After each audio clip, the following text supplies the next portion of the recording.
Is that No right? Figures? No, No, not based on... I just thought I'd say it. Oh, just say it. Yeah, that's fine. That's how it works. these days. Excellent. Anyways, Drinks Trolley time. I think we deserve something for making it the number one podcast in the world. What are you offering today? How about 3 halves of a delicious pale ale? Very nice, light and fruity, 4.5%. It is gluten-free as well, if you're Good. so inclined. So glad. And it's called Skadoosh. Skadoosh. Skadoosh. Skadoosh. A nice half of Skadoosh. Is it an IPA or a... It's a pale Just a ale. pale ale, Yeah, okay. just a pale ale. That sounds very nice. Keep mine on hold and I shall Okay. come to it. Today's confession comes from Nick in Class 3. He's not in Class 3 anymore, but he was in Class 3 back in the day. He begins, Don Mayo and the Selective Collective, which Matt says... It's a term of respect to someone, isn't it? Calling someone Don Mayo. I Is think. it Yeah, Spanish? Yeah, Spanish, yeah. Okay. Nick says, my story starts back in 1974 as a rather untalented Grade 2 violinist. The summer season was upon us and the groundsmen were chalking lines on the running track. The setting up of the marquee was underway for the following week's speech day, an athletics meeting, and the yearly visit from the headmaster of the big school. It was the biggest event of the year. We frantically practiced a range of squeaky renditions of school favourites to be thrashed out to adoring parents, dusty governors and the hard of hearing. The stage was set in our musical ensemble of talented musicians, most of who could not read the title of the music, let alone the licorice assortment of notes adorning the page. I was sat very close to a young lad called Johnny, the cornet player, perspiring in a tricolour blazer, shorts and long socks. A miniature version, if you will, of Michael McIntyre, including the hairdo. We were ushered into a rather hot marquee, waiting for the great and good of ex-pupils who had achieved more than 4 O-levels and could swim more than 25 metres in pyjamas. Yeah. Happy days. All done that. Yeah. Our headmaster of the time, Mr. Simpson, introduced his honoured guests from the raised platform at the far end of the marquee and our potential new headmaster, Mr. Ronnie. The usual high-flying elite of the school collected their prizes, why is it always the same people that win everything, for their sporting prowess and received a tiny plastic gilded cup for their skills. Our potential new headmaster waded through the usual yearly speech, prize-giving and pleasantries, finally finishing before most of the governors had started snoring.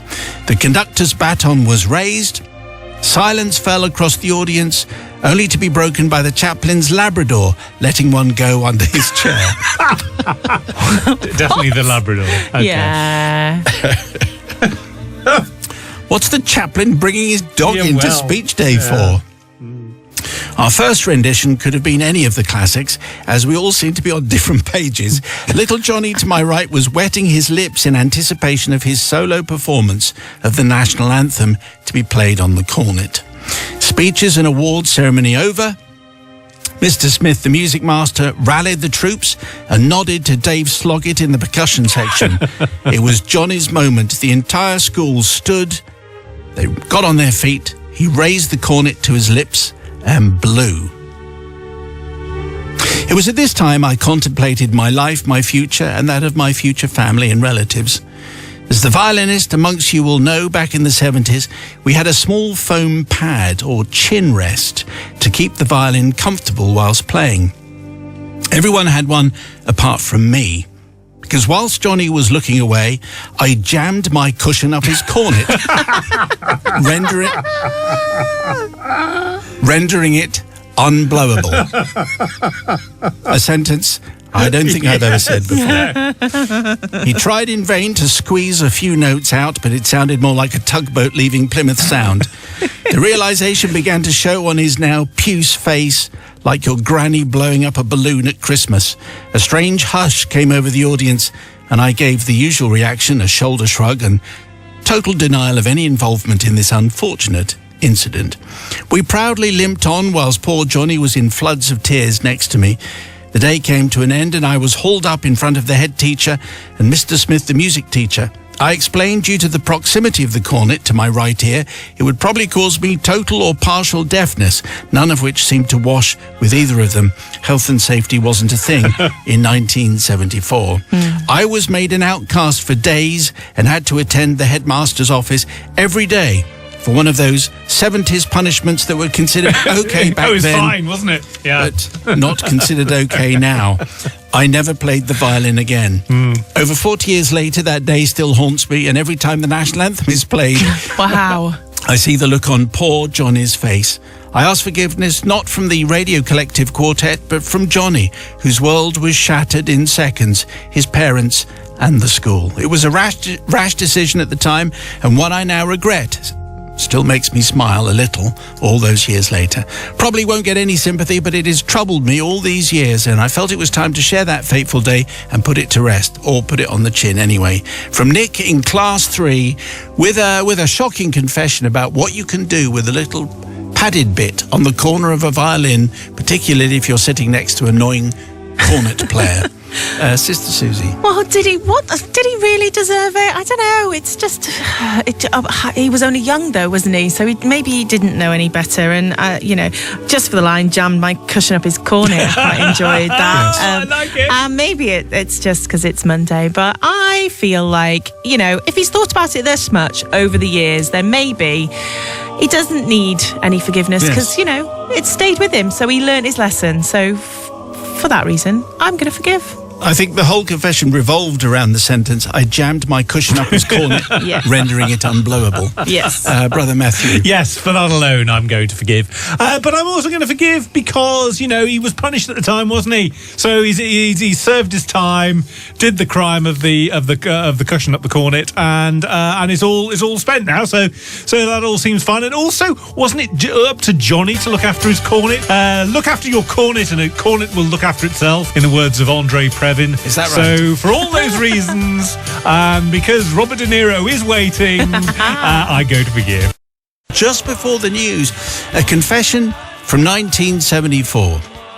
Nick, in Class 3, a violinist, who was sitting next to Johnny, the cornet player, and he jammed his cushion up his cornet, rendering it unblowable. That's essentially the heart of the story. The people's verdict is in. So Rachel says, not forgiven. Poor cornet player. He was only trying to do his job and he ruined his big national anthem solo. But Tim says he took it squarely on the chin, I guess. No strings attached. There we go. I think he should be forgiven anyway, just simply because of how well this confession was written. Well done. And Robin Bristol says, forgiven. I played in the school orchestra and we had an annoying bassoon player who took every opportunity to tell everyone that the bassoon was the hardest instrument to play. I would have loved to have shoved something right up that bassoon. Very good. So you're getting the general idea. School orchestra confessions, I think you've probably got some. Send them to confessions@greatesthitsradio.co.uk. Well, it's time to bring on the drinks trolley because this show is thirsty work. I know it sounds as though we're just idling, but actually we're working very hard. Surely not. Very hard. What do we have on our trolley today, Suze? Something that will taste very delicious in the sunshine. It's a light chilled red. It's called Roig Boig. Oh, nice. It's from Catalonia, and it's very delicious. How would you say that, Matt? Roy Boig sounds fine. That's very good. In Catalan, Okay. That's very good. Excellent. Well done, Suze. I think that sounds like very good. Half a pint. Thank you. Today's confession. Drink responsibly, please. Yes, obviously. Yes, obviously. I think I'll put a 12 on it. Ooh. Some days you think, I wonder where this is going. Well, this day isn't that day. Oh, really? Nope. Father Simon, Brother Matt, Sister Susie and the Holy Collective. I was reminded of this confession after visiting a wildlife park last week. Let me take you back to 1976. My dad, Fred, was an engineer and loved his job. Anyway, late 1976, my dad's manager, Tommy, retired and emigrated to the Isle of Wight. Well, for me, age 6, it seemed like he'd gone to a foreign country. After all, the Isle of Wight is across the sea. And my dad was very fond of his manager, so he'd planned for us as a family to go and visit Tommy in March 1977. And we went by hovercraft, which was amazing. When we finally arrived at Tommy and his wife's new flat, which took hours to get to, I was bored. However, this soon changed as I saw Tommy had a budgie. Okay. It was blue and black, and it spoke a couple of words. My dad told me I had to place my hands over my ears when the budgie started to speak, so you can guess that it wasn't lovely. I was fascinated by the budgie. He was called George, and I wanted one for myself, but my horrible dad said no. I spent hours playing with George all weekend when we were there, and I didn't want to come back home. I had the right strop on when I was told I had to leave to catch the hovercraft and come back home. Eventually, I let go of George and we left. A few weeks later, my dad came home from work to inform my mum, my sister and I that Tommy was coming back across the sea to spend the Queen's Jubilee weekend with his family back in England. And as Tommy, he really does think that the Isle of Wight is abroad. And as Tommy saw how much I was fascinated by George, he wondered whether I would like to look after the budgie for the weekend. And my dad said yes. In June, Tommy brought George to our home for the weekend. My dad placed his cage up high because we had a cat. Oh, no. Plus, my dad didn't want me to get to George. So on the Saturday, my dad had done his usual visit to see a man about a dog, something he did often, but we never did get a dog, but he got a hangover. My mum was in the communal rear garden with our neighbours to celebrate the Jubilee. This is when I knew I had to play with George, and my mum and sister distracted and my dad down the pub. I had only my one chance to get my hands on George. With the help of my sister's toy double-decker ride-on bus and the armchair that was near to George's cage, I was able to climb up the armchair, rest my sister's bus on the arm, no health and safety obviously, and just stretch, and I was just able to reach the little door on the bird cage, and I unlatched it. George jumped onto the entrance of the cage. He looked into my eyes as I looked into his, and it was like Father Simon, we had a mind meld. I felt as though he understood me and I understood him.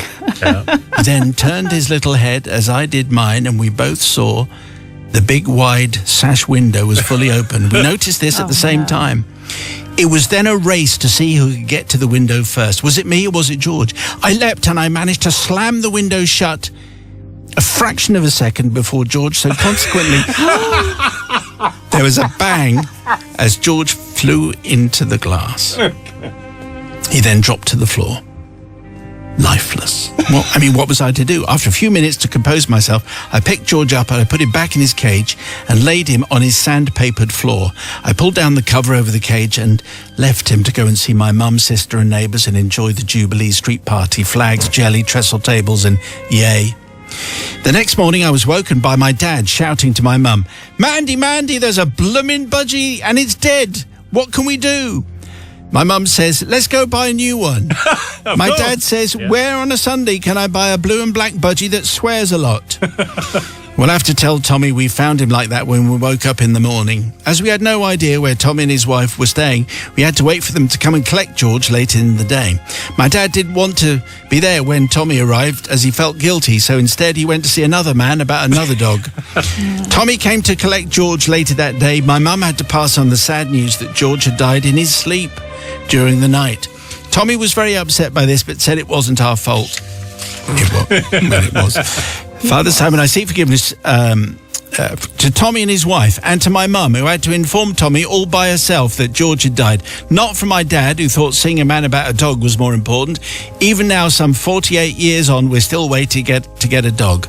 Thanks from Andy. No forgiveness sought from the budgie, I notice.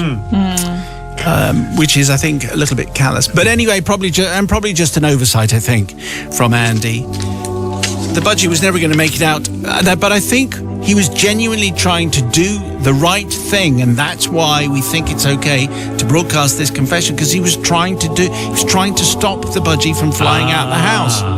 He just timed it slightly wrong, Sister Susie. He was trying to stop the budgie from flying out the window, but inevitably he did. He did. Also, I have an issue with is everything that he piled up on that armchair to reach the cage. It was very dangerous. Danger.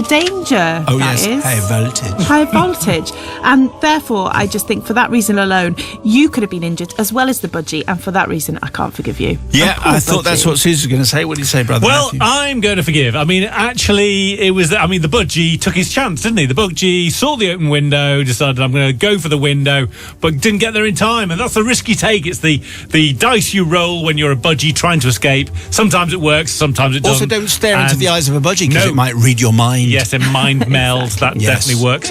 Also, I think it may be the boss's fault. What are you doing leaving your budgie with a family who've got a cat and a son who can't keep his hands off your budgie? So I think it's really the manager's fault. So for all of those reasons, I and Whitney Houston choose to forgive. Because she's saving all my love. She is saving all of her budgies for People's us. verdict, please, 61054. Do you forgive Andy? Yes or no? Before the news, we had a confession which involved George, the budgie, Andy, the budgie borrower, an open window, and then a closed window, and goodbye to George. But no one was acting malevolently at all. That's true. Yeah, Does Andy get forgiven? Let's find out. So Shelley in Stockport says, easy to forgive. Ultimately, it was the budgie's fault, not his. If the budgie hadn't tried to make a run for it, then this would never have happened. But John says, definitely not forgiven. As a budgie owner of many years, currently Adam, the budgie, it's a terrible thing that the poor bird not only hit the window, but was hidden away until the next day. Boo. And Kevin says, forgiven. To be fair, I thought he was going to shut him in the sash window as he pulled it down. So every cloud. I'm not sure, you see, I'm not sure that would have got on. It probably wouldn't have got on that one. No, because it would have sounded too horrid. Yeah. But anyway, thank you very much indeed for all the verdicts. And if you have a confession, please send it to confessions@greatesthitsradio.co.uk. Before we go any further, I think we need to be introduced to whatever it is we're going to be consuming from the drinks trolley. What have you got for us today, Suze? Well, I think you're going to like this, Simon, but I think Matt's going to turn his nose up at it. It's non-alcoholic. Have you ever had sparkling tea? Ooh. I have, and some of it works and some of it doesn't. Well, I had a really nice one the other day. It's by a company called Real, and it was a Darjeeling called Royal Flush, and it was very, very lovely and guilt-free if you want a drink in the sunshine and it not to be alcoholic. Did it taste of tea? It was very fruity. It was like a fruity. Okay, well, that might be It was good. like clear, and it was really nice. I look forward to trying Peachy. it. Today's confession comes from Chad. Thanks, Chad. By the way, certificate 12, don't try any of this at home. Yeah. Father Simon, Brother Matthew, Sister Susie, and of course, Sister Holly. I come before you today with a confession from my teenage years, around 2014 in a secondary school in South Yorkshire. One of my closest friends, we will call Keith, had what you might call an addictive personality. Anytime he found a new interest, he would dive into it full of enthusiasm, obsessively researching, trying to engage with the culture as much as possible. Since we spend a lot of time together, he picked up quite a few of my own interests over the years, which was fantastic for me, as not only did I have a friend to share those interests with, but Keith would also go the extra mile, spending hours on various internet forums and, crucially, always looking for ways to innovate and make the hobby even more interesting. On one occasion, he even went so far as to set fire to his own clothes. What? Well, as part of one of our long exposure photography books. Countless hours of fun were had. I'm sure there's another tale in there, but we can't go into it right now. Yeah, no. Perhaps our most significant shared interest was the chili plant. Oh, it's one of those confessions. Okay. I've always been a lover of spicy food, and although Keith was not quite as tolerant to heat as I was, the science interested him so much that he would grow his own chilies, research human responses to chili peppers and the chemicals that activate them, and in the summer would invite me round to his house for takeaway curries to try his homegrown chilies. One day, Keith told me that he'd spent £20 on a small bottle of pure chili extract. This is a highly concentrated oily substance, typically added in very small quantities to hot sauces and other spicy food to give it a bit more oomph. It is extremely spicy and is not meant for direct ingestion. Of course, we wanted to directly ingest it straight away, but of course that would be a very bad thing. Yes. One evening, Keith tried some of the extract on some white bread, which he found to be an overall unpleasant experience, given the foul taste of the pure extract combined with a rather significant burning sensation. Curious, I asked if I could try it as well. He told me that he would bring the bottle to school the next day, very unwise, and that I could keep it, as he had decided that once was enough. Very grateful for this kind gift, the next day I waited until our lunch break to sit down and try some of the extract. I don't remember exactly how I felt, but I do remember that it was great fun and very spicy, but manageable, considering I was well practiced in this kind of stupidity. However, my sampling of this chili extract had garnered the interest of another classmate, who we will call Natalia. Natalia asked me if she could try the chili extract as well, to which I said something to the effect of absolutely not. You won't be able to handle it, trust me. It is at this point I should probably mention that as a 14-year-old, I was skinny, short, unmuscular, and had no facial hair to speak of. I did not exactly have a reputation for being tough or good with pain, and was the last person you would expect to be a spicy food fanatic. Given my outward weedy appearance and general reputation, my words of warning were perhaps not taken quite as seriously as they should have been. Natalia continued to pester me for the next 20 minutes, asking to try some of the extract. I stood my ground and told her it would be too much for her. She wouldn't enjoy it, and I was withholding it for her own good. Keith, however, seemed to take a different position, that if she wanted to do something stupid, we should let her make her own mistakes. Yes. I wanted to do what was best for Natalia, but it was Keith who gave me the extract. Not only that, but he'd spent a whole £20 on it. At this point, against my better judgment, but not wanting to disappoint my friend, I allowed Natalia to try a small amount of the extract. Natalia went quiet, then started gasping for air and jumping around like House of Pain did many years later. Oh, yeah. Unsurprisingly, she wasn't a fan. Given my countless warnings against exactly this reaction, Keith and I didn't have much sympathy for Natalia, and in fact found the whole ordeal rather funny. Our lunch break ended and I went about my day. However, during my next class, I started to regret my decision as the deputy head came to the classroom and asked for me by name. She took me to her office and confiscated the chili extract, telling me she'd spent the last hour trying to find out exactly what it was, fearing it might be something more nefarious. The deputy head told me that merely touching the opened bottle had caused her hand to inflame due to some residue on the side, and that my classmate, Natalia, had been sent to A&E, where staff were concerned that the substance she had ingested may be a serious threat to her health. I was very apologetic to the deputy head, did explain my side of the story, reassuring her that there was no serious threat. I had consumed some of it myself and had felt no adverse reaction, and it was a hobby, nothing to worry about. The deputy head did not feel the same way and promptly binned the chili extract, an outrageous infringement of my human rights, says Chad, rather unconvincingly. So for my sins, I seek forgiveness not from my classmate Natalia, who suffered only as a result of her own arrogance, and whom I warned several times against trying the chili extract, nor do I seek forgiveness from the school or the deputy head, who frankly had nothing to do with any of this. No, Father Simon, I instead seek forgiveness from those in the local A&E who probably had more important things to be doing on that day, but instead had to spend their time and energy, and of course taxpayers' money, don't ever egg the pudding, Chad, dealing with a complaining 14-year-old who I'm told spent the afternoon eating ice cream in bed. Okay, well, I can see where Chad is going to go with his plea for mercy. I think he's going to get short shrift from Sister Susie. Let's just check. Well, I understand where Natalia is coming here, because if someone said to me, "Oh no, you won't be able to handle it, trust me," yeah, he might be patronising. I think. Yeah, I think I would have gone, "Well, I'll be the judge of that. Hand it over." So I kind of, understand what she's going with here. But what I think it is really, the issue comes down to the fact that you took it into school, didn't you? Why couldn't you got this bottle from Keith outside of school in your own time, and then no one else would have wanted to get involved as well? And also, I don't know how much chili and hot things is a hobby. He needs to up his interests, I think. What happened to like books and comic books and things like that anyway? Stamp collecting. Exactly. There are better hobbies than hot sauce, and for that I'm not going to forgive him. Brother Matthew. Sorry, Chad. I'm going to forgive. Natalia, you were warned once, you were warned twice, and then you still insisted, "Oh no, I can handle it. I can handle all of the chili extract myself." And then I'm jumping around and having to be taken to A&E. Your own fault, Natalia.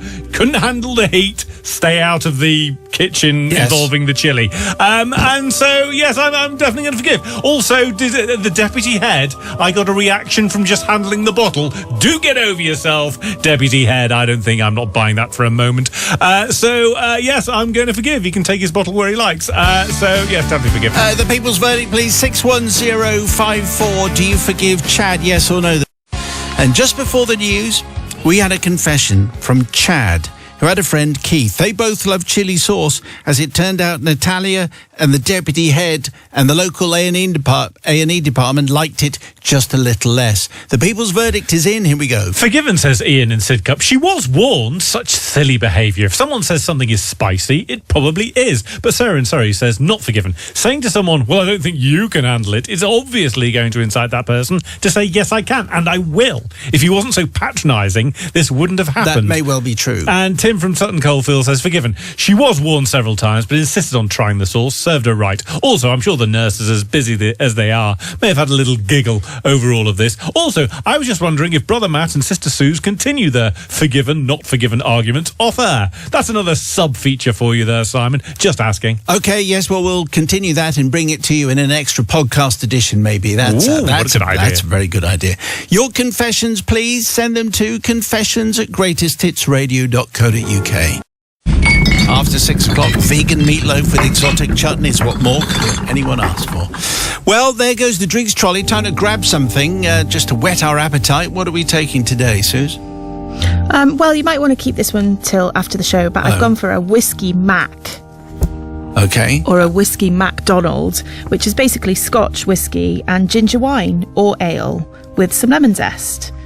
So very delicious, named after Colonel Hector MacDonald that used to quaff Scotch and ginger wine in India. Right. And I would go for a Glenfiddich or a Lafroig if you're asking. Okay. I thought it was going to be a whiskey with a McDonald's. And that was the kind of with fries. a serving suggestion. Well, if that's how you wish, but Yeah. I wouldn't. I think that sounds rather fine. Today's confession comes from David. I think this is all fine, yes. In fact, if you went to any kind of festival in the 70s, this will have a certain resonance. Father Simon and the Forgiving Collective, my confession relates to an incident which took place in the long, hot summer of 1976, when me and 3 friends decided to go camping for a week in Newquay. 2 other friends were already down there camping, so they were at a very nice site, and as the weather was so good, persuaded us to go and join them. So the 4 of us hastily borrowed a scout tent from my Uncle Paul, who was a scout leader, packed up my recently purchased second-hand Vauxhall Viva for a price of 120 quid, and headed for the southwest. If anyone remembers the summer of 76, it was one of those magnificent summers which went on forever. Unfortunately, when we got there, the site we aimed for was full, so we had to find an alternative, which with some difficulty we eventually did, but this site was nothing like the standard of the intended one, and in fact resembled the early days at Glastonbury, and the toilet and washing facilities could be described as basic at best.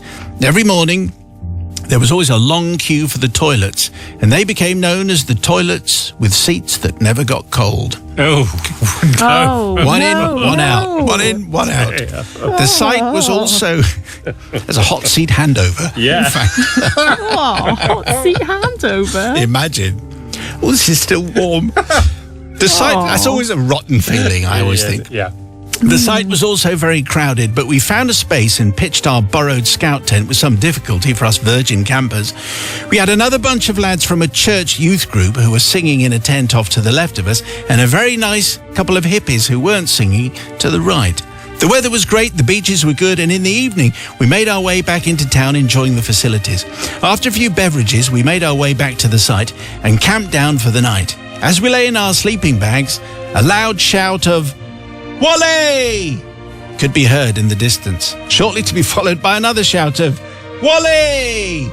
and then another from all different locations. In fact, the shouts of "Wally" went on all night long from different areas of the campsite. This would happen at music festivals throughout the UK in the 70s. Oh, right. Okay. It was very cool, and that's Okay. entertainment back in the 70s. Right. The next day, the weather was great again, and so we followed the same routine of queue for the toilets, hot seat handover, beach in the day, and walk into town in the evening. That night, however, after trying out several pints of Cornish scrumpy, as we got back to the entrance to the campsite, there were several bouncers at the gate. "No Wally shouting tonight, lads, or you're going to get thrown off site," said the gruffly Phil Mitchell-style voice that greeted us. Yeah. It seemed a bit over the top to us, but anyway, we got into our sleeping bags, and once again the shouts of "Wally!" in the distance started to ring out. After a while, we decided to join in, and the four of us gave a massive wally.